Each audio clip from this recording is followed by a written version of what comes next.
আমরা সবাই মিলে ওসমান মেডিকেল কলেজ হাসপাতালে স্বাস্থ্যসেবা উন্নত করার জন্য কাজ করছি। তো সেটারই অংশ হিসাবে আজকে আসলে আমাদের গণপূর্ত মন্ত্রণালয়ের সম্মানিত সদস্যরা এখানে আসছিলেন। আমরা সবাই মিলে এখানে মূলত দুটো জিনিস আমরা দেখার চেষ্টা করছি। একটা হলো যে এখানে একটা নতুন ভবন হচ্ছে ক্যান্সার হাসপাতালের জন্য। তো সেটাকে মানে কাজটা কতদিন শেষ হচ্ছে, আরও কতদিন লাগবে, কারণ আমরা জানেন যে এই হাসপাতালটা বেসিক্যালি 500 বেডের হাসপাতাল, পরে 900 উন্নতি করা হয়েছে, কিন্তু রোগী থাকছে প্রতিদিন 2,500 থেকে প্রায় 3,000 মতো।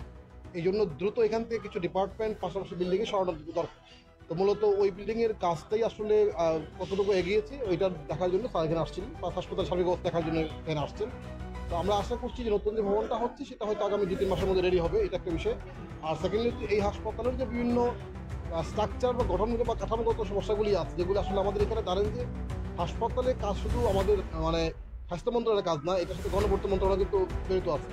সুতরাং এই যে গঠনগত বা ভৌতিক কাঠামোগত যে বিষয়গুলো আছে, মূলত এইটার উন্নয়নের জন্য দেখার জন্য গণপূর্ত সদস্যরা এখানে এসে উনি সরজমিন দেখে গেলেন এবং উনি তারা এখানে দায়িত্বে আছে তাদেরকে নির্দেশনা দিয়ে গেলেন কী করতে হবে। এবং তার পার্টিকুলারলি কয়েকটা ইউনিট, কার্ডিয়াক ইউনিট এবং পেডিয়াট্রিক ইউনিট এবং এখানকার যে অন্যান্য স্থাপনাগুলি আছে সেগুলো স্যার দেখছেন। আমরা আশা করছি হয়তো অল্প সময়ের মধ্যেই হাসপাতালের সেবার মানটা আরও উন্নত হবে, কারণ এখানে যারা চিকিৎসক নার্স এবং কাজ করছেন মানে তাদেরও বসার মতো কোনো পরিবেশ নাই এখানে খারাপ অবস্থায়।